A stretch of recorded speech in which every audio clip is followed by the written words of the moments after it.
Assalamualaikum warahmatullahi wabarakatuh.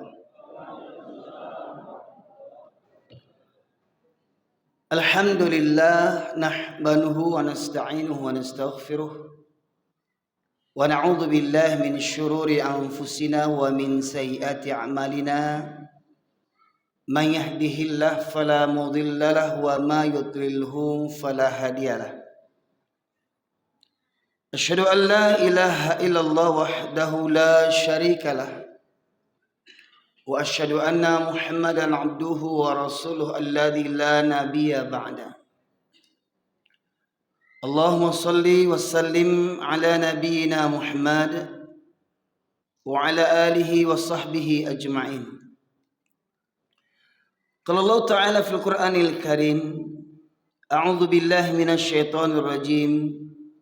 Ya ayyuhalladzina amanu taqullaha wa qulu qawlan sadida yuslih lakum a'malakum wa yaghfir lakum dhunubakum wa man yuti'illaha wa rasulahu faqad faza fawzan 'azima. Amma ba'du, ma'asyiral muslimin, sidang majlis taman-taman surga yang dirahmati oleh Allah. Sesungguhnya Rasulullah menegaskan bahwasanya di dunia itu ada taman-taman surga, dan taman-taman surga itu adanya di majlis-majlis ilmu agama. Semoga ketika di dunia kita rajin menghadiri taman-taman surga. Semoga kiranya Allah mudahkan bagi kita kelak nanti pulang ke kampung halaman yang abadi, surganya Allah Subhanahu wa taala. Salawat dan salam kita aturkan kepada junjungan kita Nabi besar Muhammad sallallahu alaihi wasallam, yang dengan utusnya beliau menjadi rahmat bagi seluruh sekalian alam. Terlebih dahulu syukur alhamdulillah kita aturkan kepada Allah Subhanahu wa taala yang sampai malam hari ini masih melimpahkan rahmatnya kepada kita. Terkhusus kehadiran kita pada malam hari ini di masjid ini bukan karena kealiman kita, bukan karena kehebatan kita, tapi semata hanya karena rahmat Allah Subhanahu wa taala. Dan semoga rahmat ini terus menaungi sampai akhir hayat kita. Amin ya rabbal alamin. Bapak sekalian rahmati oleh Allah, alhamdulillah ini merupakan majelis yang terakhir bagi saya dalam safari dakwah saya untuk wilayah Riau, Pekanbaru sekitarnya. Merupakan safari dakwah saya yang ketiga di Riau ini Bapak sekalian. Sebelumnya bulan Mei yang lalu, dan juga beberapa bulan, sekitar 5 bulan yang lalu. Dan alhamdulillah sebenarnya jadwal saya sudah berakhir tanggal 30 kemarin, namun alhamdulillah pengurus dari jamaah Masjid Baitul Amal, Baitul Amal menelpon saya untuk meminta waktu di hari ini, dan alhamdulillah Allah perkenankan kita berkumpul bersama. Bapak sekalian rahmati Allah, mungkin pada malam hari ini saya tidak perlu lagi ta'aruf, karena di antara jamaah-jamaah di sini mungkin ada yang pernah pergi ke musola tawadhu ya. Karena saya dengar kalau sudah ada majlis-majlis ilmu, jamaah tawadhu datang kemari, jamaah yang kemari datang ke tawadhu kalau ada kajian. Jadi mungkin bisa ikut, dan kemudian ta'aruf saya mungkin bisa diikuti dari rekaman-rekaman teman-teman media yang senantiasa setia mendampingi saya dalam menebarkan dakwah ini. Sebagaimana tema yang sebenarnya saya angkat Bapak sekalian dalam tema safari dakwah ini adalah mengaku muslim tapi kok Tuhannya banyak. Kalau kita tahu orang muslim itu Tuhannya cuma satu, la ilaha illallah. Tapi nyatanya muslim hari ini di zaman kita ini ternyata banyak Tuhannya. Oleh karena itu Bapak sekalian, dakwah yang paling utama yang Allah perintahkan kepada seluruh para nabi, ribuan nabi, dan yang wajib kita ketahui adalah 25 nabi dan rasul, semua inti dakwahnya sama. Seperti mana Allah tegaskan dalam surat An-Nahl ayat yang ke-36, A'udzubillahi minasyaitonirrajim. Walaqad ba'atsna fi kulli ummatin rasulan an i'budullaha wajtanibut taghut. Dan sungguh telah kami utus untuk setiap kaum itu nabi-nabi agar menyerukan sembahlah Allah saja dan jauhilah taghut. Jadi Bapak sekalian, ada dua pilihan. Yang pertama, Tuhan yang hak, yang satu-satunya Tuhan yang hak, yaitu Allah Subhanahu wa Ta'ala. Namun ada Tuhan yang batil.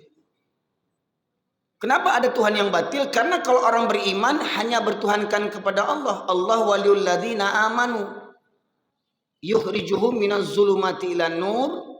Orang-orang beriman, Tuhannya itu Allah, walinya Allah, pelindungnya Allah, pemimpinnya Allah. Tapi orang-orang kafir itu walladzina kafaru awliya'uhumut taghut yukhrijunahum minan nuri ilaz zulumat. Bapak sekalian rahmati Allah, perlu kali ini kita kembali menegaskan untuk bermuhasabah akan iman dan takwa kita. Karena Allah mengingatkan kepada kita dalam surat Al-Hadid, surat yang ke-57 ayat yang ke-16, Allah berfirman, A'udzu billahi minasyaitonir rajim. Alam ya'ni lil ladzina amanu an tahsha'a qulubuhum li dzikrillah wa ma nazzala minal haqq wa la yakunu kal ladzina utul kitaba min qabl fatala 'alaihimul amadu faqasat qulubuhum wa katsirun minhum fasiqun. Belumkah datang masanya bagi orang-orang yang beriman agar tunduk patuh khusyuk hati mereka terhadap apa yang diturunkan Allah. Kalau bahasa kitanya, bilojolai awak beriman ke Allah, bilojolai awak bertakwa kepada Allah. Bila pula lagi kita bertaubat kepada Allah? Sudah berapa umur? Kok dosa masih dikerjakan juga? Katanya Islam 7 keturunan, tapi sholat kapan maunya? Katanya Islam 7 keturunan, ya, mengaku lelaki muslim, tetapi malas datang ke masjid. Ya, kita mau beragama dengan yang enak-enak saja, kerja sedikit pahala banyak, masuk surga. Sesungguhnya surga itu tidak murah Pak Ibu sekalian, surga itu mahal. Bahkan kita membayarnya dengan darah. Dalam surat At-Taubah surat ke-9 ayat 111 Allah menegaskan, A'udzubillahi minasyaitonirrajim. Innallaha ashtara minal mu'minin anfusahum wa amwalahum bi anna lahumul jannah. Sesungguhnya Allah telah membeli bagi orang-orang beriman harta dan jiwa mereka. Maka daripada itu kita sering berikrar, Inna solati wa nusuki wa mahyaya wa mamati lillahi rabbil alamin. Sesungguhnya solatku, ibadahku, hidup dan matiku hanya untuk Allah, Rabbul alamin. Nah Bapak sekalian rahmati Allah, dalam surat An-Nahl tadi Allah menegaskan perintah kepada para nabi untuk menyerukan kepada umatnya agar menyembah Allah semata dan menjauhi taghut. Dalam surat Al-Baqarah 256 Allah juga berfirman, "Faman yakfur bit-taghut wa yu'min billah faqad istamsaka bil urwatil wuthqa la infisama laha wallahu samiun alim." Barang siapa yang ingkar kepada taghut dan beriman kepada Allah, maka ia telah berpegang kepada tali buhul yang amat kuat yang tidak akan terputus. Maknanya mereka tidak akan tersesat dalam hidup ini. Nah, Bapak sekalian, langsung saja kita bahas sekilas secara bahasa makna daripada togut, artinya melampaui batas. Segala sesuatu yang melampaui batas kadarnya. Dan kita langsung akan membahas beberapa Tuhan yang batil selain daripada Allah Subhanahu wa taala. Adapun gembongnya togut, Bapak sekalian, Allah tegaskan dalam surat Yasin surat ke-60 ayat 36, Allah berfirman, A'udzubillahi minasyaitonirrajim. Alam a'had ilaikum ya bani Adam alla ta'budu syaitan innahu lakum aduwwum mubin. Bukankah aku telah ingatkan kepada kalian, hai anak keturunan Adam, hai manusia, jangan kalian menyembah setan. Sesungguhnya setan itu musuh yang nyata bagi kalian. Kata Allah, jangan kalian menyembah setan. Pertanyaannya, adakah orang yang sujud karena setan? Adakah orang yang sholat karena setan? Adakah orang berpuasa niatnya karena setan? Usolli salatu subhi raka'ataini li syaitan. Ada yang punya baca usolli begitu? Ya, nggak ada. Pasti nggak ada yang punya usolli begitu. Tetapi ada orang yang sholat, satu sisi dia sholat, tetapi di sisi yang lain dia mentaati setan, menyembah setan. Gimana orang yang menyembah setan? Kalau dia menyembah Allah, sudah Islam 7 keturunan, apalagi dia orang Minang, orang Indonesia yang katanya mayoritas muslim terbesar di dunia, semestinya sudah begitu paham bahwasanya sholat itu Allah wajibkan sehari semalam itu 5 kali waktunya, 5 waktu sehari semalam. Dan itu jangan dikurang-kurangi lagi, jangan ditawar-tawar lagi. Tapi nyatanya hari ini Pak Ibu sekalian, betapa banyak orang Islam 7 keturunan yang sholatnya seminggu sekali. Banyak enggak kira-kira? Islam 7 keturunan, orang Minang lo tuh. Ya. Sholat seminggu sekali. Islam 7 keturunan, orang Minang lo tuh. Baku mandang diazan nyoba empok di lapau. Kok pepatah ndak tangguang, adai basani jo sarak, sarak basani jo kitabullah, sarak mangatuh adai memakai. Jangan sok-sok cerita adat orang Minangkabau. Kau jangan sok cerita adat orang Minangkabau. Kau jangan santiang cerita adai kalau tidak mengarati jo kitabullah. Yang paling wajib dipelajari orang Minang bukan adai, tapi kitabullah Al-Quran. Tidak mati awak karena adai. Bahkan banyak yang sasek de adai, Pak Ibu sekalian. Makanya falsafah Minang tadi menyebutkan adai basandi josara. Maknanya apa? Jangan sabui adai Minangkabau kalau tidak sesuai josara. Ya itu Pak.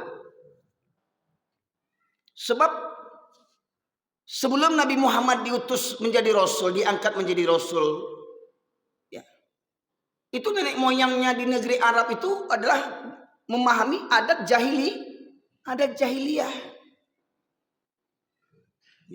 Menyembah berhala, mereka buat patung, mereka berikan nama Lata, Manna, Uzza, dan ingat itu nama orang-orang soleh mereka terdahulu.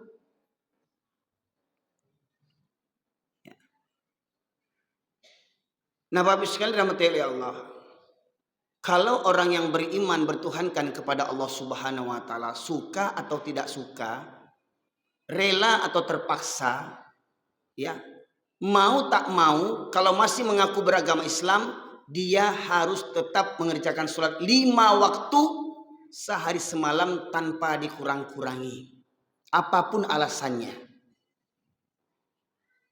Karena kita semua sudah belajar, orang sakit saja wajib sholat. Tidak bisa berwudu boleh tayamum. Tidak bisa sholat berdiri boleh duduk. Tidak bisa sholat duduk boleh berbaring. Tidak bisa berbaring, sudah berbaring, tidak bisa mengangkat tangan untuk takbir, boleh dengan isyarat, dengan kedipan mata. Maknanya apa? Ketika sakit pun orang Islam tidak akan pernah meninggalkan sholat. Malangnya Pak, hari ini banyak orang Islam ketika sakit malah tak sholat. Banyak enggak? Coba cek di rumah sakit Pak Ibu sekalian. Berapa banyak orang yang terbujur kaku, terbujur terbaring di rumah sakit, mengaku beragama Islam, tapi malah tak sholat. Semestinya dengan sakit itulah dia semakin dekat kepada Allah. Tetapi malah dia lebih jauh kepada Allah Subhanahu wa Ta'ala. Ya. Padahal dia mengaku Islam 7 keturunan. Apa dia tidak tahu itu? Jadi kalau ada orang Islam, mau orang Minang, mau orang Jawa, mau orang Indonesia, mau orang Afrika, sholat seminggu sekali, pada hakikatnya mereka tidak bertuhankan kepada Allah. Ketika mereka tidak sholat, maka siapa yang mereka taati? Siapa yang mereka sembah? Syaitan. Tidak ada yang lain. Pasti dia menyembah setan. Gimana menyembah setan? Mentaati setan. Gimana caranya? Alah, ngapain sholat? Tuh, garin imam rajin sholat. Nggak kaya-kaya juganya. Tuh lihat tuh tetangga sebelah tuh. Karajo, Bampo, main chip, korupsi, bazina, kayojonya. Batambah anaknya, batambah bininya. Sembayangnya seminggu sekalinya. Celek tuh rajin sholat tuh sakit, tarih miskin, tarih. Bisikan setan. Ya. Mangabana sholat, ngapain sholat? Ya. Orang sholat itu kan belum tentu masuk surga. Ngapain kalilah berjilbab? Yang berjilbab itu tuh belum tentu masuk surga. Betul kata mereka itu Pak. Yang sholat itu belum dijamin masuk surga. Yang berjilbab itu belum dijamin masuk surga. Sedangkan sholat saja sudah, berjilbab sudah tidak dijamin masuk surga. Apalagi nggak sholat. Tahu diuntung kenapa goblok?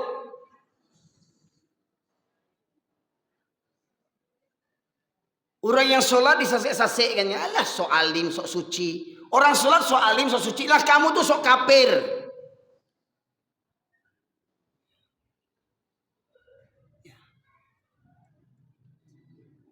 Udah sholat orang disasek-sasekkan juga lagi. Ini wajar Pak Ibu sekalian. Kenapa orang yang ahli maksiat itu benci kepada orang-orang yang beribadah?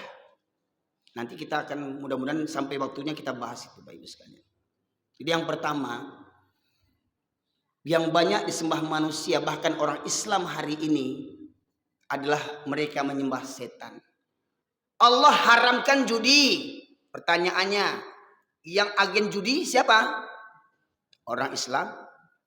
Allah haramkan narkoba. Yang jual narkoba siapa? Orang Islam. Bahkan di Sumatera Barat ada Kapoldanya Teddy Minahasa. Dapet galadatua. Aku di orang Minangkau Andi bana. Ya. Mudah bana magia orang galadatua dek nyoba pangke algiah galadatua. Entah kok datuk maringgi dah ada. Kau orang tak jelek-jelek mentang-mentang bapangke jenderal algiah galadatua. Ujung-ujungnya apa? Tatangko. Jual narkoba, Kapolda. Itu lo kemenang kau orang tuh. Inyo kemenang kau orang, inyo lagi narkoba. Jadi jangan haraplah narkoba ini bisa diberantas Bapak Ibu sekalian. Mereka bosnya.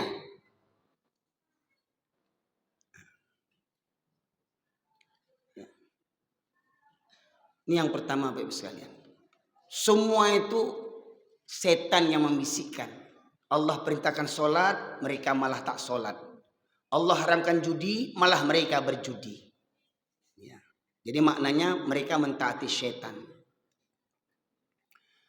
Yang kedua, yang banyak menjadi Tuhan bagi orang-orang manusia, khususnya orang Islam bahkan, adalah hawa nafsu. Allah tegaskan dalam surat Al-Furqan surat ke-25 ayat 43, A'udzubillahi minasyaitonirrajim. Ara'aita man ittakhadha ilahahu hawahu afa anta takunu alaihi wakila. Pernahkah kau perhatikan orang yang mempertuhankan hawa nafsunya, mempertuhankan hawa nafsunya? Maka akankah kau menjadi pemelihara atasnya? Mohon maaf Pak Ibu sekalian, mohon maaf ya, terutama bapak-bapak. terutama bapak-bapak, mempertuhankan hawa nafsu. Sholat itu enaknya berjamaah ke masjid atau di rumah. Kalau niru ikut selera, ikut nafsu, enak di rumah. Ya kan? Makanya tidak heran, mohon maaf Pak, di komplek ini sudah ada gereja. Belum. Orang Islam semua sini, ada orang Kristen enggak? Manusia Islam. Kalau misalnya manusia Islam semestinya penuh masjid ini sama laki-laki ini itu kan. Mana yang lain? Mohon maaf Pak, ya mohon maaf. Di komplek ini banyak orang Minangnya atau orang Mandeling Bataknya. Banyak orang Minangnya atau orang Jawanya. Orang Minang. Kok yo Minang baradai, kamu sajinya Minang baradai itu. Kiranya kini banyak orang Minang tak baradai. Syarat mengatur adai memakai. Pertama, sholat 5 waktu hukumnya wajib. Allah perintahkan dalam surat Al-Baqarah 43, wa aqimus salata wa atuz zakata warka'u ma'ar raki'in. Dalam kaidah usul fikih, al-aslu fil amri lil wujub, asal dari perintah Allah itu hukumnya wajib. Dalam surat Al-Baqarah 43 ada 3 perintah di situ. Wa aqimus shalah, dirikanlah salat, hukumnya wajib. Tunaikan zakat, hukumnya wajib. Warka'u ma'ar raki'in, rukulah bersama orang-orang yang ruku, hukumnya wajib. Kalau wa aqimus shalah, dirikan salat, hukumnya wajib. Sepakat kita. Wa atuz zakah, bayarkan tunaikan zakat, hukumnya wajib. Sepakat kita.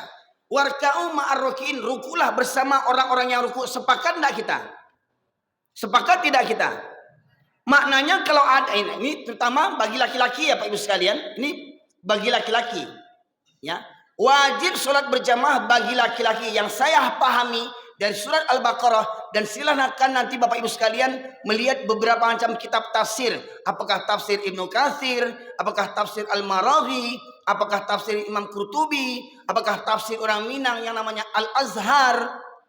Yang dimaksud dengan warka'u ma'rokiin maksudnya adalah sholat berjamaah yang hukumnya wajib bagi para laki-laki. Nah, kalaulah laki-laki Minangkabau baradai, satiok baku menang azan, orang yang baradai itu kan datang ke musaji sebab syarat mengatur adai memakai. Siapa orang baradai itu?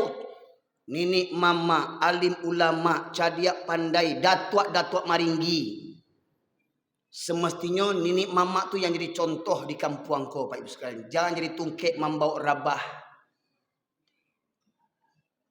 Datuk guna datuk dalam suku kaum. Setiap kaum, setiap suku ada datuknya. Apa guna datuk itu? Jadi pemimpin. Kok dapat nan datuk tu santiang menjadi imam. Kok nak datuk lain bagala datuk sembahyang baca Quran dah patah-patah lidahnya. Datuk maringgi nama itu. Datuk nak pandai baca Quran, buat malu. Coba buat MTQ Pak, MTQ antar datuk suku. Coba saya lihat. Datuk saya yang santiang baca Quran, datuk orang Tanjung atau datuk orang Mandailing? Amma ambo suku Tanjung, ayah ambo suku Mandailing.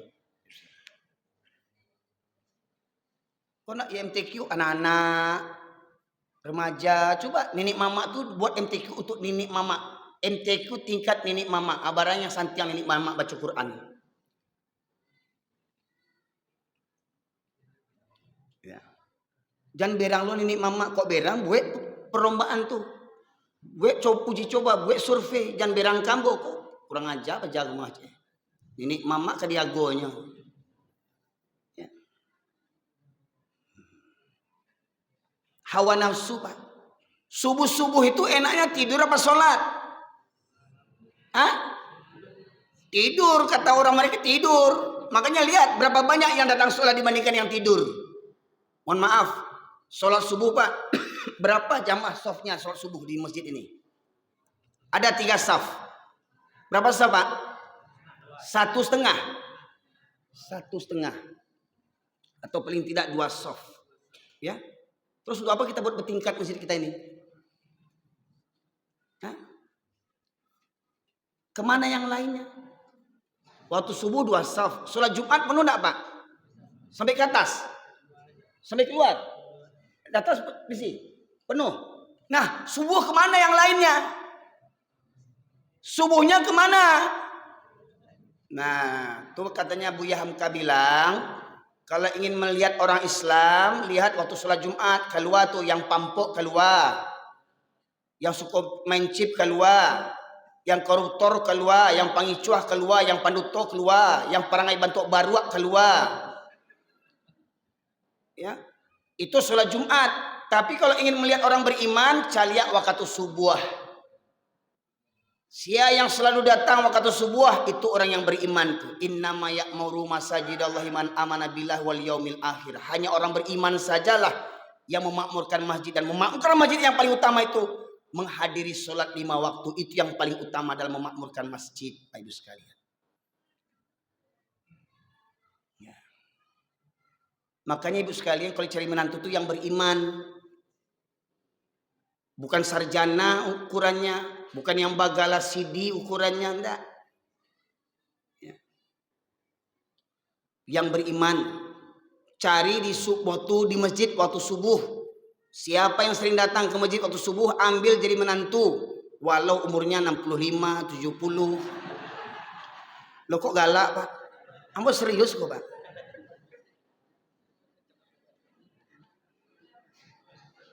Coba survei nanti subuh. Atau subuh kemarin. Berapa rata-rata usia yang hadir ketika subuh berjamaah? Hah? 50 KT. Ya. Yang muda-mudanya mana? Lalu anak siadu, anak awak, siain doanya. Patilah.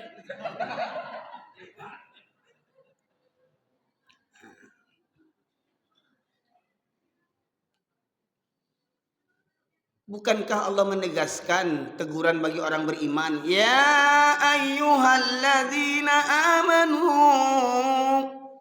qu anfusakum wa ahlikum nara. Wahai orang yang beriman, peliharalah dirimu dan keluargamu daripada api neraka. Kalau kita orang beriman, selamatkan diri dari neraka dan juga keluarga kita, anak, menantu, kemenakan, cucu. Jangan awak subuh awak berdua jojo, ayah join duanya keke ke surau. Anak menantu di padian lalu. Bertanggung jawab enggak kita itu namanya? Bertanggung jawab enggak kita namanya? Ayahnya ke masjid, anaknya dibiarkan tidur, yang laki-laki itu yang sarjana tuh. Bangga bana anak sarjana. Nggak usah bangga bana Pak Ibu anak sarjana. Di kampung ambo ada sarjana tuh. Alumni STIB. Sekolah Tinggi Ilmu Baru. Iya. Di Pariaman, di Mangguang, Kecamatan Pariaman Utara. Nggak percaya Pak Ibu sekalian, Pak kampung ambo ke Mangguang tuh. Ada sekolah Tinggi Ilmu Baru. Jadi baru di Pariaman tuh sarjana Bu, Pak. Cuman yo sarjana tuh nggak pernah pergi ke surau. Sarjana itu tak pernah mendengar ceramah pengajian bantuak kok. Sarjana itu tak pernah baca Quran. Ya.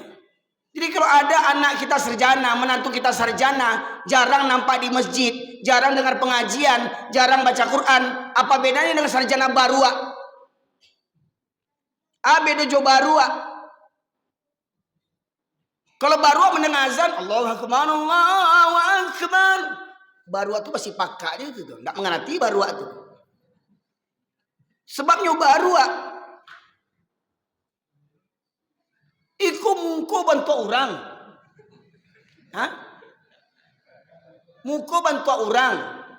Mandang azan nak menggari, kiranya hatinya hati barua kiranya. Betul saat lah mulai kasar jadi nampaknya kok. Pak Ibu sekalian, zaman kini miris kita Pak Ibu sekalian. Ba aku bantu tuh kecil orang kasar kajian bo karih bana kaji ustad di YouTube tuh. Mohon maaf Bapak Ibu sekalian. Sebab apa sebabnya? Sebab kita orang Islam umumnya dan orang Minang khususnya sudah jauh daripada Al-Quran. Ya. Nah, itu makanya ambo minta biasanya kalau membaca pengajian kok ambo minta ada yang membacakan terjemahan Quran Pak Ibu sekalian. Ada Pak Ustaz?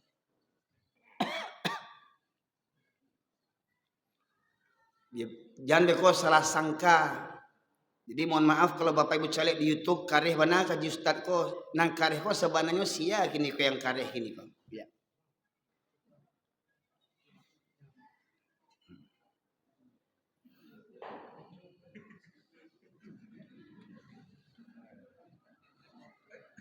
Ya, silakan. Membacakan terjemahnya saja. Tenang, nanti telur datang satu lagi intinya.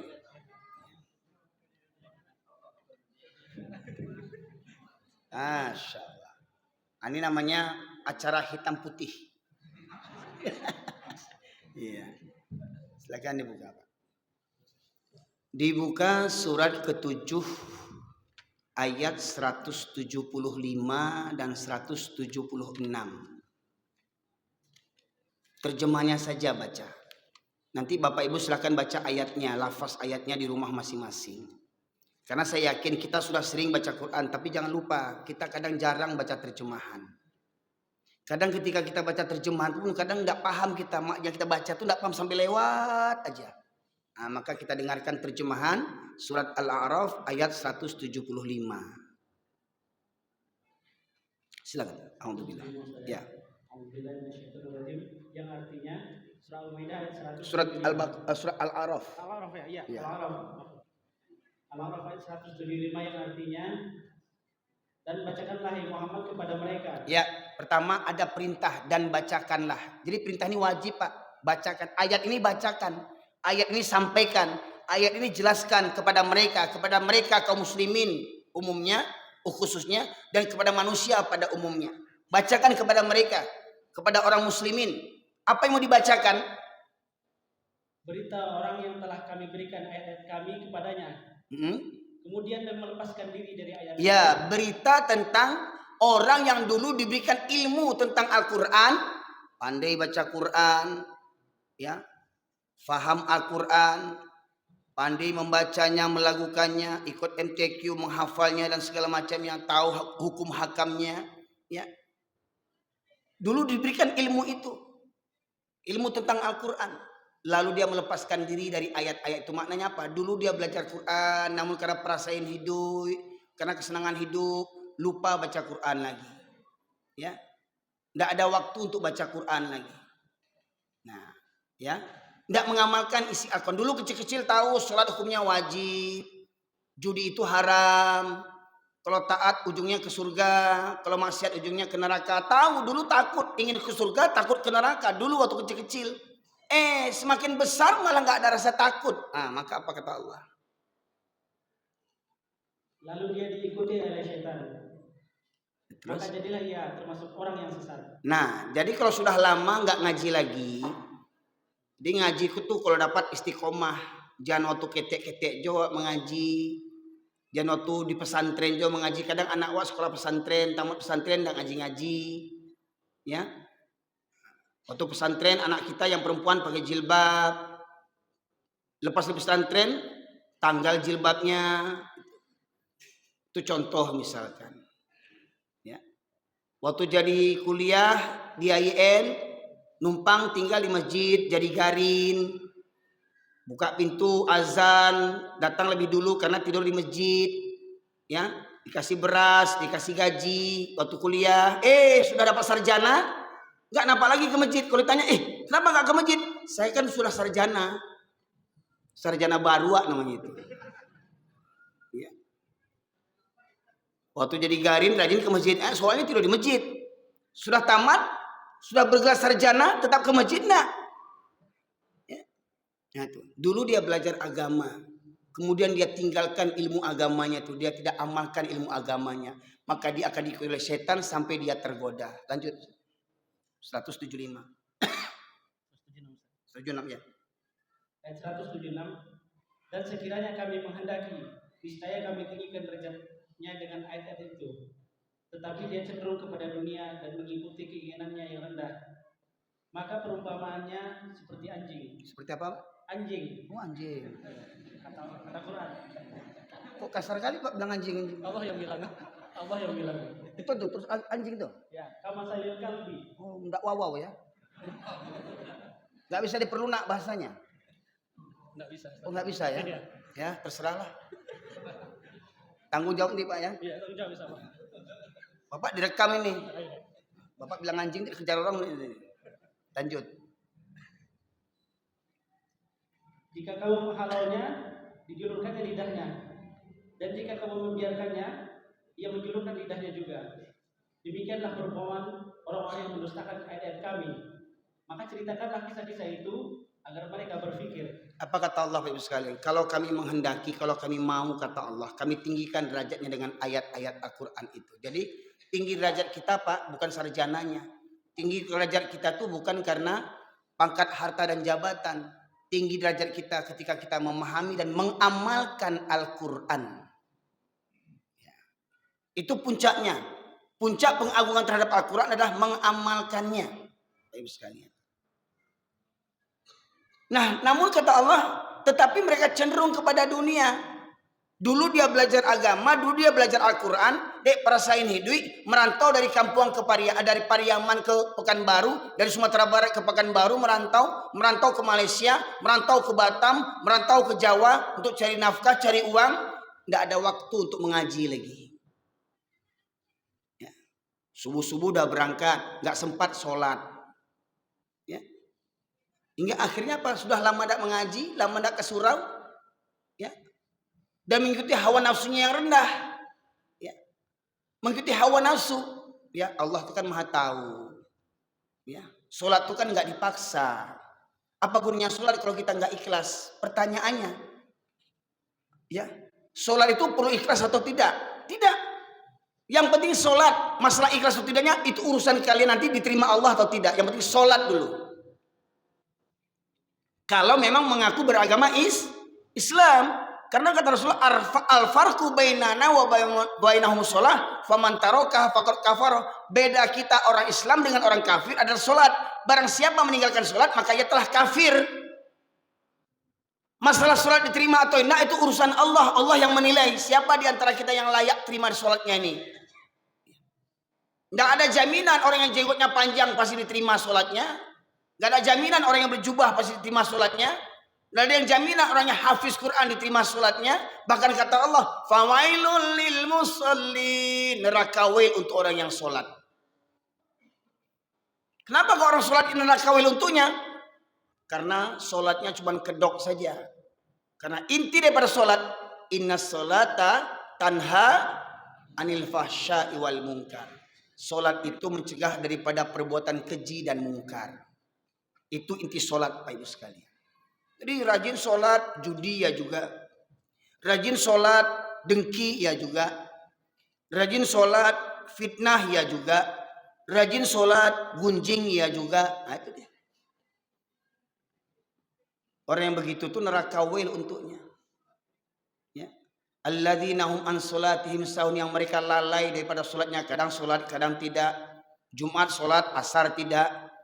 Puasa sholat, raya tidak. Lucunya bulan puasa sholat tarawih, sholat dia ikut berjamaah sholat tarawih. Maghrib nggak sholat, kan sakit otak namanya itu. Ada pula yang bulan Ramadan sanggup puasa tapi tak sholat. Buka puasa di kafe-kafe, di kafe-kafe penuh, kafe-kafe tuh, restoran-restoran tuh, orang mau buka puasa. Pertanyaannya kapan sholatnya? Di mana sholatnya? Cukup nggak musolanya? Cukup nggak tempat wudhunya? Ya, Bapak Ibu sekalian. Maka sebaik-baik tempat berbuka itu di masjid. Ya. Makanya Pak, ada di Sumatera Barat, Nagari Siano namanya. Bukit Tinggi Agam. Saya ada sekitar 5 tahun rutin berdakwah di situ. Pengurus masjid mengupayakan setiap bulan Ramadan berbuka puasa 30 hari atau 29 hari. Semuanya berbuka di masjid. Warga kampung semuanya di masjid, Pak. Makanya waktu maghrib itu penuh warga itu dengan berbuka puasa. Semuanya, besar kecil, tua muda, laki perempuan. Nah, pertanyaannya, masjid kita begitu enggak? Ya. Nah, tolong upayakan itu nanti tuh masjid kita maghribnya semuanya berbuka di masjid. Ya. Bapak Ibu sekalian, mati Allah. Jadi kata Allah tadi, kalau kami menghendaki, kami tinggikan derajatnya dengan ayat-ayat itu, tetapi dia cenderung kepada dunia dan mengikuti nafsunya rendah, maka perumpamanya seperti anjing, kata Allah. Kata orang kasar kali Islam, perumpamaan seperti anjing. Saya perlu nak bahasanya, perumpamanya seperti anjing. Waktu kecil dia tahu sholat hukumnya wajib. Kalau nggak sholat hukumnya dosa. Ya, kalau dosa tempatnya neraka. Waktu kecil rajin dia sholat. Semakin dewasa, semakin tak sholat. Ya. Ibu-ibu, mau ndak dibayar 50 juta untuk ninggalin sholat? Bu, lumayan untuk bayar kredit Honda. 50 juta, mau ndak dibayar 50 juta ninggalin sholat? Hah? Yakin? Sepakat nggak orang sakit wajib sholat? Sepakat? Tadi kita bilang kalau nggak sanggup berwudu tayamum, nggak sanggup berdiri duduk, nggak sanggup duduk berbaring, nggak bisa mengangkat tangan dengan isyarat. Walau sakit tetap wajib sholat. Sepakat? Siap? Waktu barale? Hah? Berapa banyak yang mengaku orang Islam, yang mengaku orang Minang? Berapa banyak yang sholat waktu barale? Kok ada yang sholat le barasiah, gencunya tuh di barasihan? Bau duanya.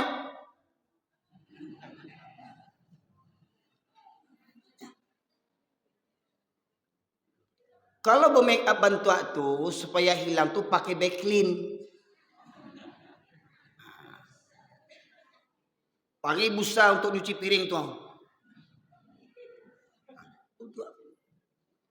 Tapi survei membuktikan banyak anak Darojo Marapulai yang tak sholat waktu barale. Betul enggak? Kalau menurut ayat ini, dengan Al-Quran dia mengamalkan perintah sholat, dia kerjakan sholat mulia dia. Tapi dia tinggalkan sholat karena apa? Urusan dunia. Ikut hawa nafsu. Bawa ke sholat gincu ko, bawa make up ko, bawa calak ko, bawa suntiang ko, bawa tamu di tibo tua. Bawa ke sholat awak, ikut hawa nafsu. Anak daruan jiang tuh.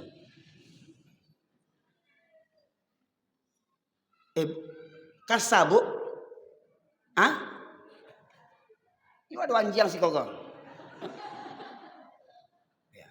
Walau syi'na larafa'na biha walakinna akhlada ilal arwattaba'a hawa famathaluhu kamathalil kalbi. Kalbi itu artinya anjing. Yang di awak orang Minang tahu petatah petitih, aduh kata mendaki atau kata menurun, aduh nenek mama alim ulama yang sopan mengecek jangan sabui anjing. Wow. Boleh habis itu Pak dirubah kata anjing menjadi wawaw. Famathaluhu kamathali wawaw. Kita sudah merubah ayat Allah. Ada jamaah hamba di Bukit Tinggi yang bersuruh baca terjemahan kok Pak. Di apa kurang beradai mungkin dibacanya maka perumpamaan seperti wawaw katanya. Hamba tanya Pak, yang tertulis itu apa Pak? Anjing Ustaz. Bakok dibaca wawaw, kasabana aja. Pak, yang dibacanya Quran Pak. Kata anjing dari firman Allah itu ditukarnya menjadi wawaw dengan alasan apa? Kasabana kata anjing kok. Bayangkan Pak. Kurang aja enggak orang tuh? Kurang aja enggaknya? Firman Allah dirubah-rubahnya. Keceknya kasa kaji itu. Ya. Keceknya kaca kata anjing tuh, deknya orang beradai. Dirubahnya kata anjing menjadi wawaw. Boleh apa? Satu huruf saja dirubah ayat Al-Quran boleh enggak? Baris atas diganti dengan baris bawah boleh enggak? Baris saja tuh, harokat saja tuh. Misalkan ana menjadi ini, boleh enggak? Allah tulis dalam Al-Quran inna dibaca ini. Enggak boleh. Ya. Zalika diganti tilka, tidak boleh. Zalika kata Allah, zalika baca. Ini jauh. Kalbi kata Allah digantinya waw. Kan jauh kali itu. Ini Allah katakan orang yang cenderung kepada dunia, habis waktunya untuk urusan dunia. Bampok di lapau talok sampai pagi, kasuron talok, anjing tuh. Nonton bola talok sampai pagi sampai subuh, main handphone, main chip talok sampai subuh, sumbayang indah, anjing tuh. Loh ini kata Allah, Pak. Kamu nak ngarang-ngarang, makanya mau suruh ada yang mau terjemahan, jangan berang kamu. Apa kau berangan apa? Macam dulu. Ambo sudah kau pulang Pak, apa tinggal siko? Hati-hati loh Pak. Jadi banyak di YouTube itu berang kamu Ustaz kasah benar kajinya kau, Ustaz anjiang mau awak di panjiangnya. Ambo Pak, kalau orang sadunia kau mampanjiang ambo akan ibogeat ya ambo dah. Orang sadunia kau menyebut saya anjing, enggak akan ibah hati saya, tapi jangan sampai Allah yang menyebut saya anjing. Apa guna orang dunia menyanjung-nyanjung kita, Ustaz? Di mata Allah, Allah anjing kata Allah. Enggak guna. Maka ada betulnya juga kasidahan dulu itu. Janganlah mau disanjung-sanjung, engkau digelar manusia agung. Tenenononet.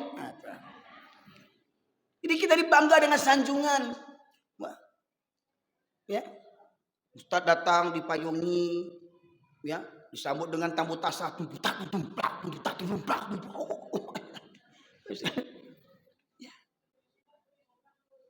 Tangan kita dicium, bahkan kemarin tuh ada di YouTube topi gurunya dicium, kan kutunya banyak.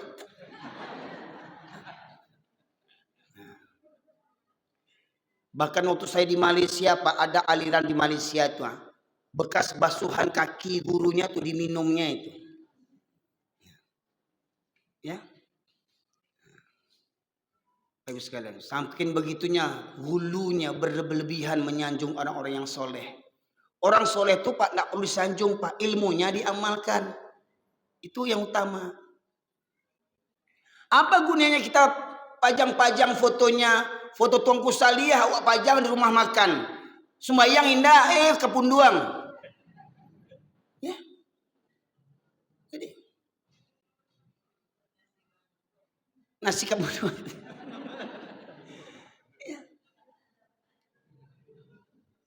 Jadi kata Allah tadi, orang yang habis waktunya untuk urusan dunia, ya, mengikuti hawa nafsunya, maka perumpamannya seperti anjing kata Allah. Pak Ibu sekalian, mencari nafkah itu wajib enggak?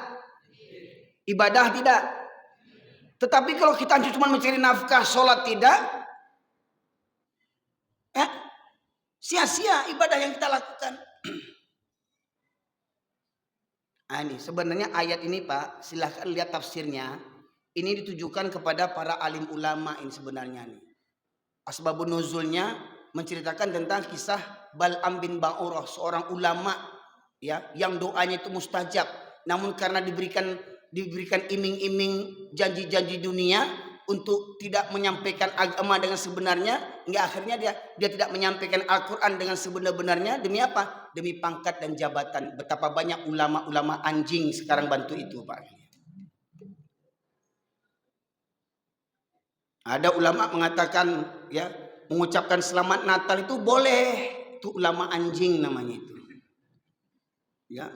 Dulu sebelum jadi pejabat dia katakan haram, sekarang jadi pejabat dia katakan boleh, ulama anjing.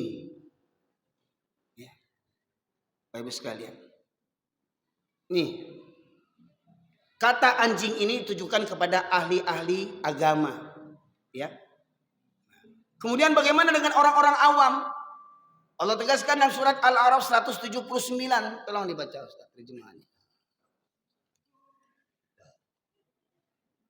179 yang artinya Surat Al-A'raf. Ya. Dan sungguh akan kami isi neraka jahanam banyak dari kalangan jin dan manusia. Mereka memiliki hati tetapi tidak dipergunakannya untuk memahami ayat Allah.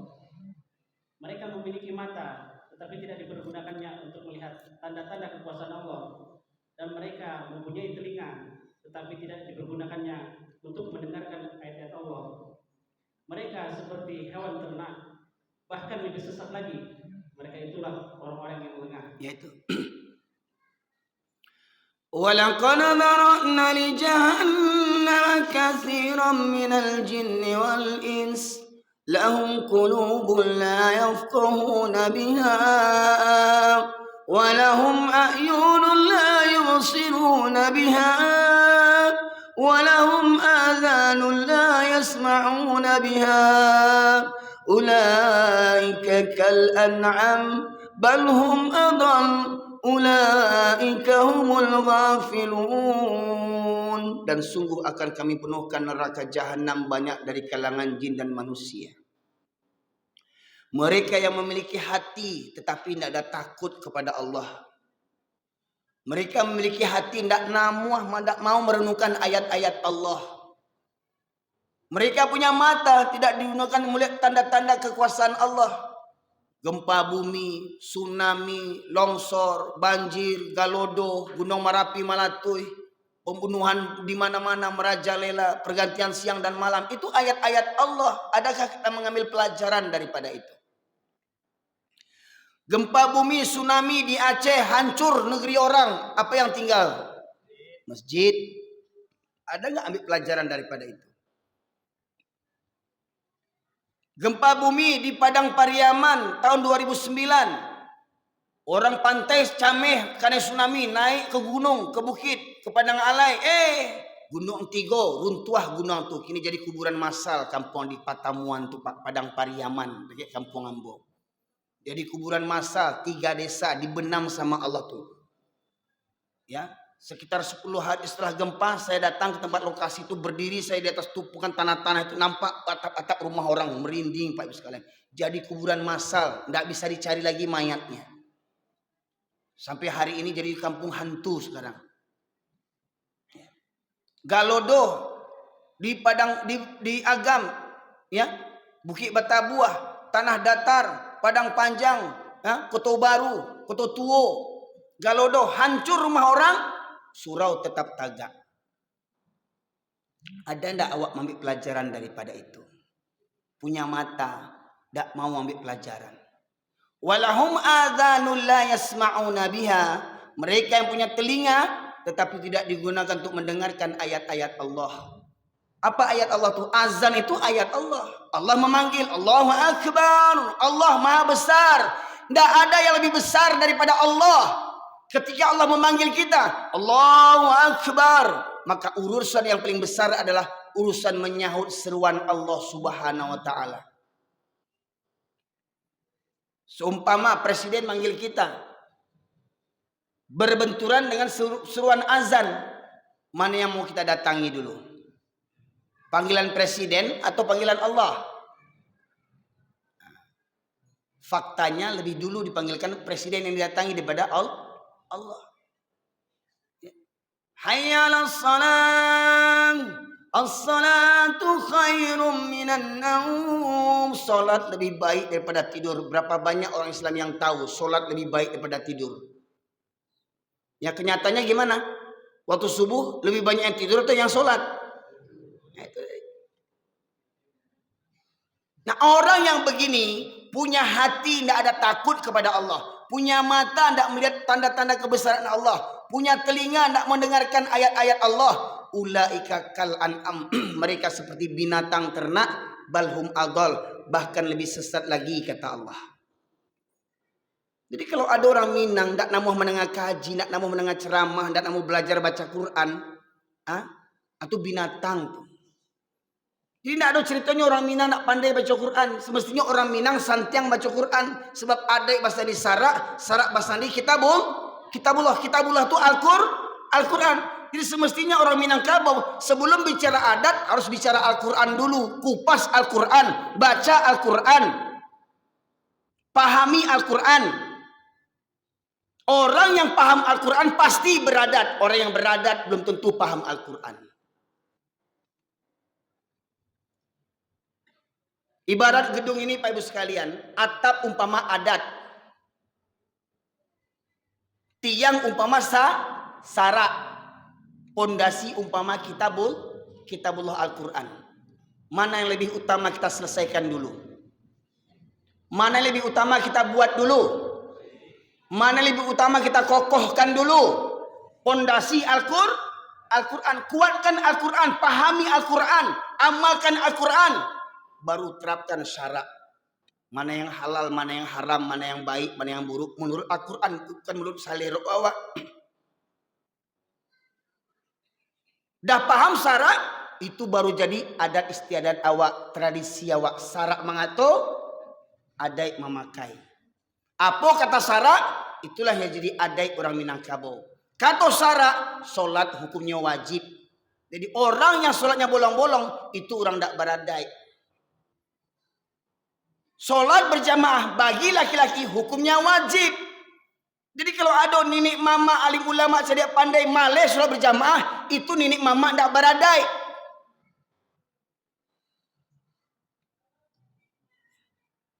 Nenek mama binatang yang kayak begitu Pak Ibu sekalian. Nenek mama yang malas ke masjid, nenek mama kabau, buruk atau kabau lagi. Bukan kata ambo, kata Allah surah Al-A'raf 179. Kok ada bundokan duang, indak berjilbab, bundokan duang kabau. Ada bundokan duang tu barale datang tembus tasa, goyang-goyang, ndak ada sumalunya. Bundokan duang kambiang tu. Termasuk yang kemarin lagi viral di Bukit Tinggi itu kemarin tuh, di Jam Gadang bajoget-joget 3 ekor makhluk Allah. 2 batinau, seorang jantan bajoget-joget lagu Minang, manyong-nyong-yang. Masya Allah. Itulah bentuk binatang yang kesurupan dari itu Pak Ibu sekalian. Ya. Nggak ada rasa malu. Coba ke Batang tuh di Padang. Nenek-nenek ketangkap main remi. Bajudi nenek-nenek, astagfirullahalazim. 5-6 orang nenek-nenek lah bauban lah keripui lah kemati. Pakai you can see lo tu, nak keripui. Ya Allah, nek. Main remi sampai polisi datang menangkok mengajar dia apa? Ya. Ambo rutin mengisi pengajian dekat-dekat kampung tuh Pak Ibu sekalian. Ada jamaah menyambutkan Ustaz. RT di situ tuh kawan saya Ustaz. Nenek-nenek itu Ustaz udah sering dikasih tahu, diingatkan, nggak mau tahu nenek-nenek itu karengkang jo. Akhirnya po dilaporkan ke polisi. Nggak tanggung lah nenek-nenek mada jo kironyo tuh. Tuh nenek-nenek acok makan basi tuh, basi pakak, basi turiak, basi mada, basi bana. Lah jadi nenek-nenek lah kamati bon tanah karipui. Baju di main remi, Allah Akbar. Bukannya kasurau menengah kaji. Terus sekalian. Semestinya kalau orang Minang baradai, panuah mustaji kok dek laki-laki orang yang baradai Pak Ibu sekalian. Panuah mustaji kok jadi kampung kok banyak orang Minang. Ya. Panuah mustaji kok dek orang yang baradai sebab syarak mengatur ada memakai wajib sholat berjamaah bagi para laki-laki. Di masa Rasulullah ada seorang sahabat namanya Abdullah bin Umi Maktum. Menghadap Rasulullah dia berkata, ya Rasulullah engkau tahu aku ini orang tua yang buta. Tua, buta. Aku tinggal sebatang kara. Rumahku jauh dari masjid. Jalan beriku-liku. Banyak binatang berbisa. Jadi 6 kendalanya, 6 kesulitannya. 6 halangannya. Buta, tua, hidup sebatang kara, rumah jauh, jalan berliku-liku, banyak binatang berbisa, menghadap ke Rasulullah. Ya Rasulullah, dengan keadaanku ini bolehkah aku sholat di rumahku? Apa kata Rasulullah? Apakah engkau mendengar surah azan? Dengar ya Rasulullah. Maka tidak ada keringanan bagimu untuk sholat di rumahmu. Orang tua buta tidak dapat keringanan sholat di rumah.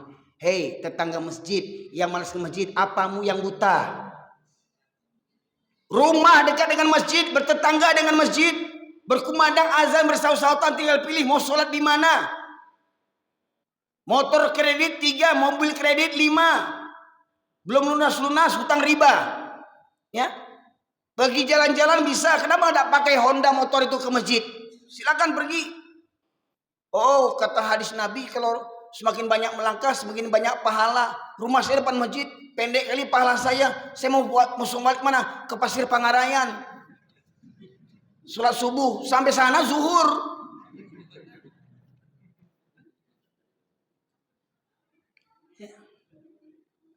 Rumah bertetangga dengan masjid, tidak sanggup berangkat. Pertanyaannya, punya telinga enggak dia?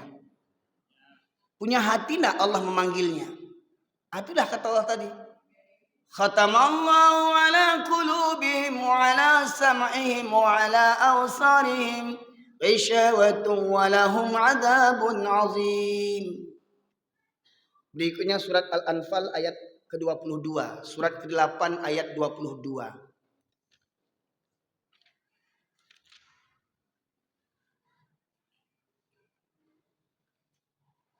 Surat ke-8 Al-Anfal ayat 22. Ya. Yang artinya sesungguhnya makhluk yang bergerak, yang bernyawa, yang paling buruk dalam pandangan Allah ialah mereka yang tuli, yang bisu, tidak mendengar dan memahami kebenaran, yaitu orang-orang yang tidak mengerti. Makhluk bergerak dan bernyawa, Pak Ibu sekalian, makhluk bergerak bernyawa itu apa aja? Pohon bisa bergerak enggak jalan-jalan? Hah? Berarti dia bukan makhluk yang bergerak. Bernyawa tidak? Bernyawa. Binatang bisa bergerak enggak? Bisa berjalan enggak? Bisa. Bernyawa tidak? Manusia bisa bergerak tidak? Bernyawa tidak? Nah, kalau dalam bahasa yang lain Ibu sekalian, ad-dawwabun itu maknanya binatang melata. Ya. Nah, kalau menurut Bapak Ibu sekalian, mohon maaf, binatang apa yang paling buruk kalau menurut Bapak Ibu sekalian? Binatang apa yang paling hina? Hah? Anjing, kan? Babi. 3. Aku banyak di kampung aku barua. Nah, di kedai kopi banyak baru-baru aku. Bapak Ustaz, ambo Pak waktu pulang kampung, pertama tinggal di kampung, ambo coba duduk di lapau tuh, kece orang supaya bermasyarakat, duduklah di lapau supaya tahu orang, duduk awak di lapau. Di meja tuh apa-apa kok main batu domino, di meja tuh apa-apa kok main catur, di meja tuh main remi, banyak yang bau ban, sedang main tuh barua wang mah aja, di pabaruanya kawannya, lah bau ban kok, agak cakap, wang tuh nambah barua. Dah 2 barua. Aku cina, barua anyang lah 3 barua tu. Ambo cameh bu, sudah ku ambol di pa barua li ancak. Ancak pulang wak sudah tu le. Nah, itu. Ya. Kalau menurut awak TV yang buruk aku, binatang paling buruk anjing, babi, barua. Tapi menurut Allah, inna syarrad dawabi indallah, sesungguhnya binatang yang paling buruk dalam pandangan Allah, binatang yang paling buruk dalam pandangan Allah adalah orang yang peka dan orang yang bisu. Amu kasih itu orang yang peka dengan orang yang bisu. Pakak saja lahir, pakak dan mendengar dimba orang, pakak mendengarkan kebenaran. Azan bakumandang, rumah di muka surau, dak barangke musaji, lebih buruk daripada anjing tu. Ya. Kecil Allah tu Pak. Ada penceramah, pendakwah, tahu dalil, tahu hadis, bisa menyampaikan, cuma boh takut dek jamaah banci deko, takut orang berang, takut presiden berang, nan kelama-lama juga sampai beko berang orang beko. Kareh bana kaji, beko kok kareh kaji beko ndak diundang awak beko, ndak diundang awak beko di mana pe amplop. Kok Pak ambo lagi tahu ke pengurus kok Pak. Kalau untuk ambo mundang jangan cameh jo Pak. Ambo di mana dia orang amplop, campaan amplop tu. Iya. Di mana dia orang ceramah mau ke Jakarta, ke Jambi, ke Aceh, dia orang amplop campaan. Iya. Tak percaya bu? Hah? Tu yo diambil isinya dulu. Loh, kok juisi isinya dibuang bu? Kok? Basobo orang pampok kok. Sedangnya mabuk-mabuk nampak amplop kok dibuka piti dipasangnya BT berdosonya awak berdosa lah Supaya ndak berdosa, ambo selamain pitihnya lu. Dan kejahatan itu kan terjadi hanya karena ada kesempatan gitu. Awalnya ndak banieknya, dia nampak pitih, baniek berjudinya. Kan awak jadi sumber maksiat, awak ambo selamain pitihnya lu. Jadi kalau jamaah mengundang dosa camih lah, mikirin amplop, transfer aja lah agak 5 juta, kok 7 juta.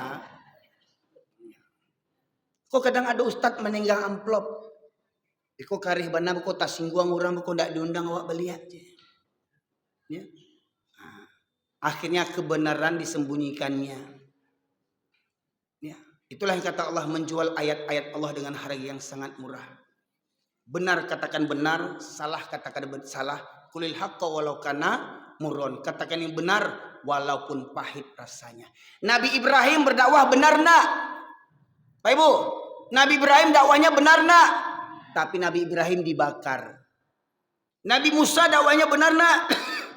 Tapi Nabi Musa mau ditangkap sama Fir'aun. Nabi Isa dakwahnya benar nak? Tapi Nabi Isa mau disalib. Ya. Nabi Zakaria dakwahnya benar nak? Tapi Nabi Zakaria digergaji sampai mati. Nabi Muhammad SAW dakwahnya benar nak?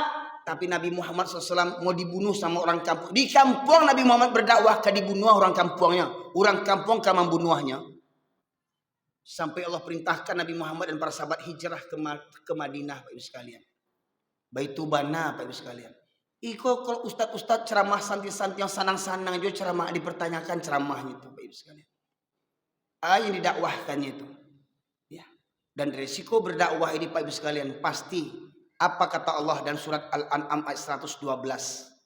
Wa kadzalika ja'alna likulli nabiyyin aduwwan syayatinil insi wal jins. Dan demikianlah kami jadikan untuk para nabi musuh-musuh dari kalangan setan, musuh-musuh dari setan dari kalangan jin dan manusia. Jadi setiap nabi punya musuh. Pertanyaannya, kita pengikut nabi nak? Pak Ibu? Pengikut nabi nak? Kita bernabikan kepada Nabi Ibrahim tidak? Bernabikan kepada Nabi Musa tidak? Bernabikan kepada Nabi Isa tidak? Bernabikan kepada Rasulullah tidak? Ulul azmi, nabi-nabi ulul azmi, mereka menghadapi musuh yang dahsyat dan penderitaan yang dahsyat, Pak Ibu sekalian. Bagaimana dengan kita? Kok senang-senang aja kita nih? Di kampung banyaknya sholat, kita santai. Di kampung padusi banyaknya berjilbab, kita santai. Di kampung jual narkoba, kita santai. Mana amar ma'ruf nahi mungkar? Kuntum khairu ummatin ukhrijat linnas ta'muruna bil ma'ruf wa tanhauna 'anil munkar. Ngajak orang kebaikan tuh enak. Ayo sedekah dapat surga, tapi mencegah kemungkaran, Pak, jangan judi, Pak, marah orang. Baik sekalian. Contoh lagi, Pak. Tadi di awal saya katakan di antara Tuhan yang banyak ditaati manusia hari ini adalah hawa nafsu. Coba surat Al-Furuq, surat Al-Jasiyah, surat ke-45 ayat 23.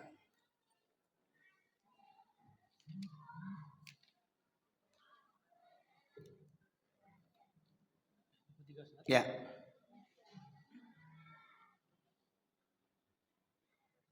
Yang artinya, maka pernahkah kamu melihat orang yang menjadikan hawa nafsunya sebagai Tuhannya? Maka pernahkah kamu melihat orang yang menjadikan hawa nafsunya sebagai Tuhannya? Lanjut. Dan Allah membiarkannya sesat. Dan Allah membiarkannya sesat. Jadi kenapa Allah sesatkan seseorang? Bukan karena kezaliman Allah, karena hamba itu yang memilih kesesatan. Ya. Lanjut. Dan Allah telah mengunci pendengaran dan hatinya, serta meletakkan tutup atas penglihatannya. Jadi orang yang mempertuhankan hawa nafsu, Allah tutup penglihatannya, Allah sumbat telinganya, Allah kunci mati hatinya. Jelas?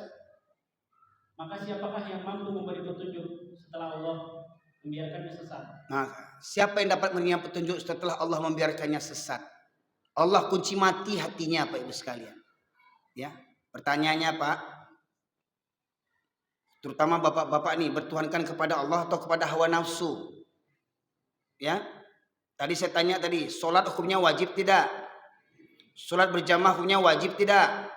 Saya tanya lagi Pak, merokok itu ada manfaatnya enggak? Merokok. Coba jujur. Sebutkan satu manfaat rokok, jujur. Apa manfaat rokok Pak? Oh saya kok enggak merokok Ustadz, enggak keluar inspirasi saya. Kalau begitu usulkan kepada Dinas Pendidikan. Setiap ujian akhir tahun kasih siswa-siswa rokok semuanya. Ya. Jadi kalau dia ujian tuh kan nggak terpikir dia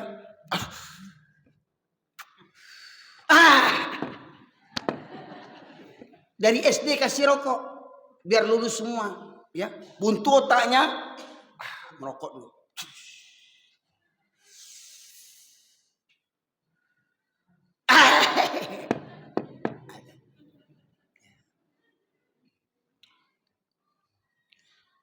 Coba jujur, yang banyak dibawa orang ke WC, roti, permen, teh talua, atau rokok. Kenapa kok orang bawa rokok ke WC? Kenapa? Karena sama najisnya. Rokok itu sama dengan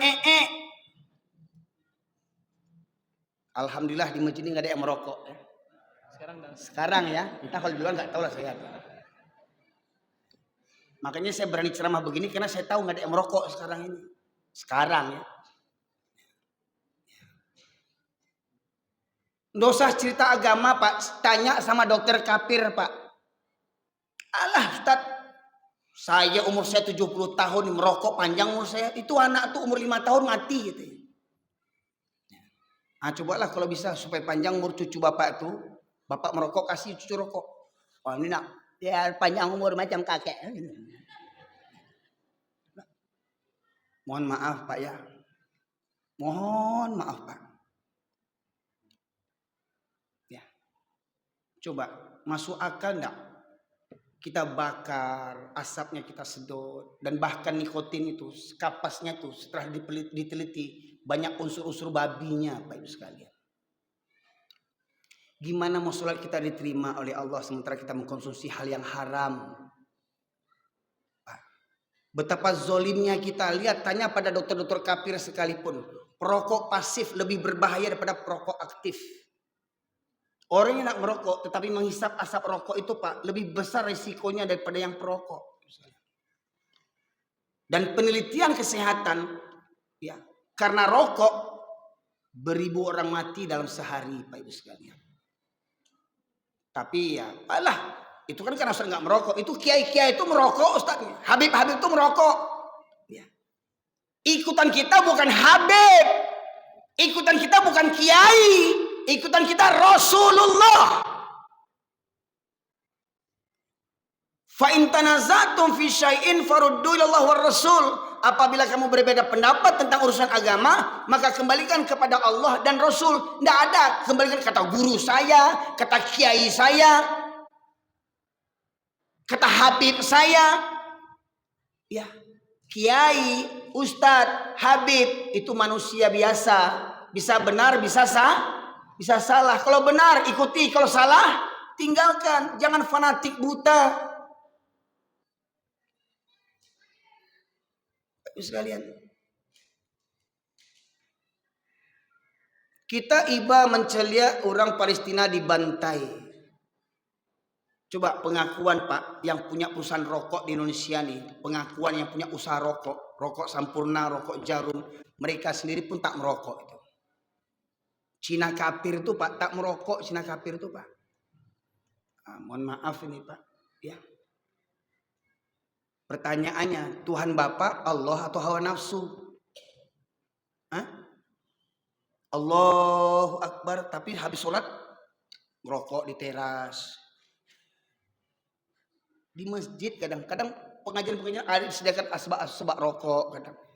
Kadang tuangkunya, buyanya diundang, tuangku viral. Ya, sebelum pengajian merokok dulu. Pak bisa lihat. Saya lihat. Mau bapak sebut Wahabi atau tidak terserah. Di Jazirah Arab kalau ada imam perokok, tidak boleh jadi imam, Pak. Ya, alhamdulillah imam kita waktu sholat tadi tidak merokok. Alhamdulillah, senang saya waktu sholat, dan semoga di luar sholat juga enggak saya.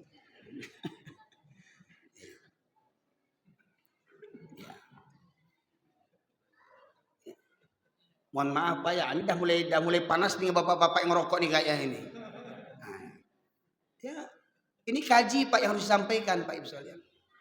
Ya. Betapa banyak keuntungan dari pedagang-pedagang rokok itu Pak Ibu sekalian untuk membantai saudara-saudara kita di Palestina Pak Ibu sekalian. Kita sudah mendoa tidak, menyumbang tidak, malah memberikan sumbangan untuk membantai saudara-saudara kita di Palestina. Bapak Ibu sekalian rahmati Allah. Jadi kalau kita mengaku la ilaha illallah, yang pertama singkirkan setan, singkirkan hawa nafsu. Bapak Ibu sekalian. Yang ketiga, ya, ada 8 perkara yang boleh dicintai tetapi akhirnya menjadi Tuhan selain daripada Allah.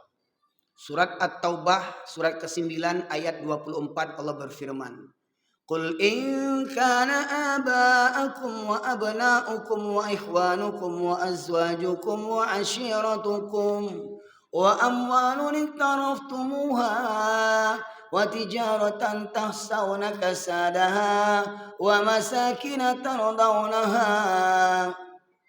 Katakanlah jika bapak-bapakmu atau orang tuamu, anak-anakmu, saudara-saudaramu, istri-istrimu atau suamimu, sanak familimu, harta-hartamu, perdagangan, pekerjaan, pangkat-pangkatmu, rumah yang kamu cintai, ahabba ilaikum minallahi wa rasulih wa jihadin fi sabilih, apabila lebih engkau cintai daripada Allah dan Rasulnya serta berjihad di jalannya, maka tunggulah sampai Allah mendatangkan azabnya.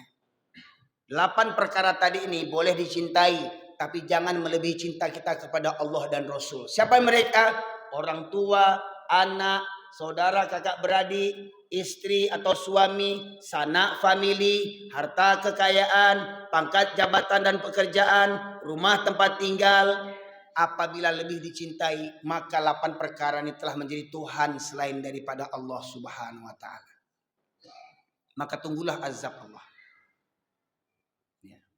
Terakhir, silahkan buka surat Al-Maidah ayat 104. Terakhir, jam 10 kita selesaikan kajian ini Pak Ibu sekalian.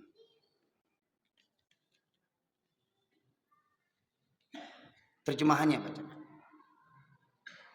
Al-Maidah ayat 104 ya. Yang artinya, dan apabila dikatakan kepada mereka, marilah mengikuti apa yang diturunkan Allah dan mengikuti Rasul, mereka menjawab, cukuplah bagi kami apa yang kami dapati dari nenek moyang kami mengerjakannya.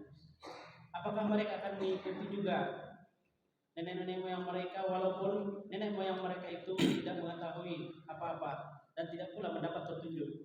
Ya, ketika diajak mari ikuti Al-Quran, mari ikuti hadis, apa kata orang kampung? Oh, kami cukup apa yang kami dapati sejak seisu-isu anduang-anduang kami, nenek moyang kami lah bantu tu. Ya, kata Allah, apakah kamu akan mengikuti juga nenek moyang kamu? Padahal nenek moyang kamu tuh tidak mendapat petunjuk, tidak mengetahui. Oh, kami biasa kalau mendoa pakai kemenyan. Nenek moyang kita orang Hindu dulu. Ya. Oh, kami kalau mendoa itu, ya, Bapak sekalian, kalau bertagak-tagak kudo bangun rumah didabi ayam, serakkan darahnya. Oh, kami kalau lahiran anak di bawah kasur masukkan benang, gunting, pisau, ladiang, singso.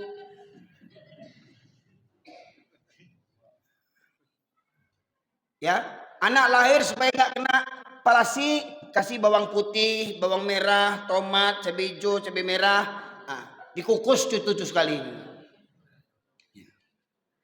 Oh, kami supaya rumah nggak kemasukan setan, tempel ayat kursi. Nggak takut setan ayat kursi. Apa guna tempel ayat kursi? Sholatnya nggak di rumah itu.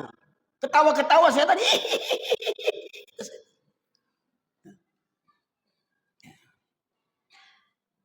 Tradisi nenek moyang. Ya. Olah saya esok kami bantu tu. Lah dijalehkan ikut Al-Qur'annya bantu aku, hadis bantu aku. Oh, kami lah bantu aku dulu. Saya jadi berubah aja lah. Tuhannya nenek moyangnya, Bapak Ibu sekalian. Ya. Nah, ini Pak Ibu sekalian, di antara Tuhan-Tuhan yang batil selain daripada Allah. Baru berapa kita bahas tadi itu? Yang pertama setan, yang kedua hawa nafsu, yang ketiga nenek moyang, dan ternyata banyak lagi Pak Ibu sekalian Tuhan yang batil itu yang banyak menjadi Tuhan bagi kita orang Islam hari ini Pak Ibu sekalian. Jadi hati-hati ya. Kalau kita tidak benar-benar mencari hidayah, tekun beribadah, belajar Pak Ibu sekalian, maka niscaya amal kita akan sia-sia Bapak Ibu sekalian. Semoga kiranya ilmu agama ini yang kita bahas bersama memberikan manfaat bagi kita semuanya, agar kita kembali meluruskan pemahaman kita, terus belajar sampai akhir hayat kita, sebagaimana pepatah mengatakan, tuntulah ilmu dari buayan sampai ke liang lahat.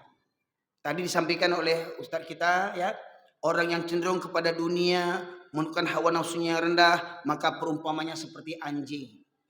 Dan kita sepakati ya, hadis menyebutkan bahwasanya salat berjamaah hukumnya wajib bagi para laki-laki. Nah, makanya hati-hati nanti nih.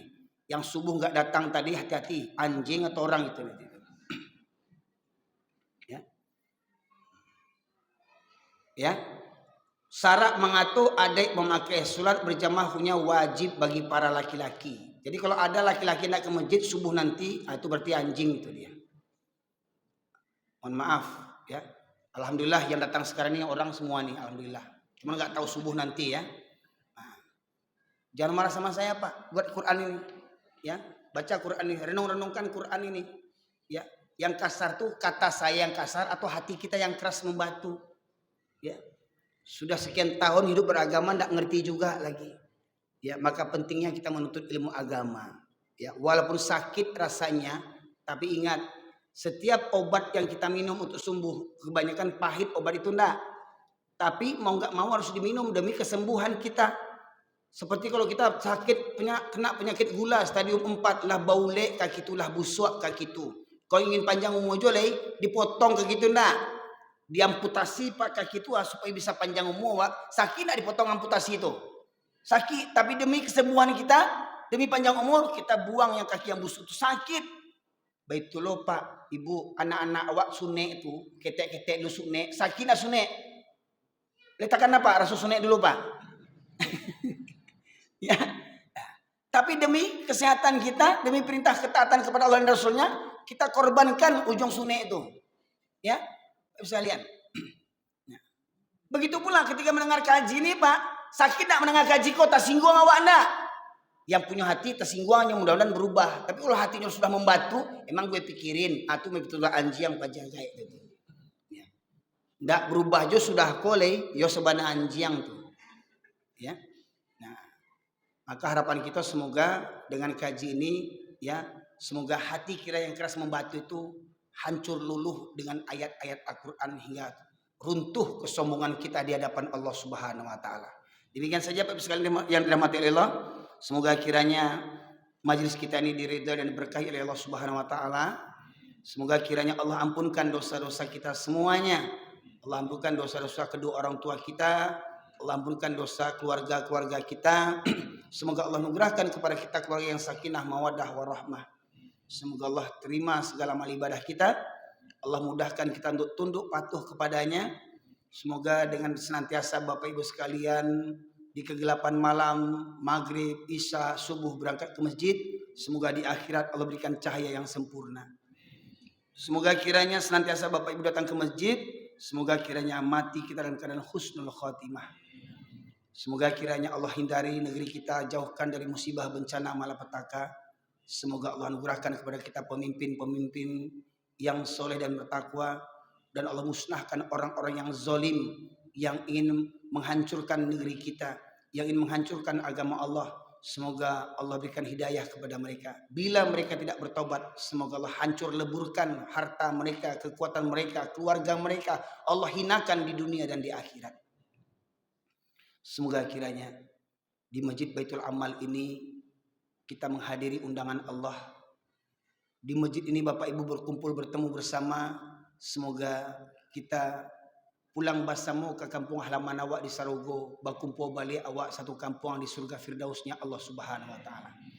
Subhanakallahumma bihamdika asyhadu an la ilaha illa anta astaghfiruka wa atubu ilaik. Alhamdulillahirabbil alamin.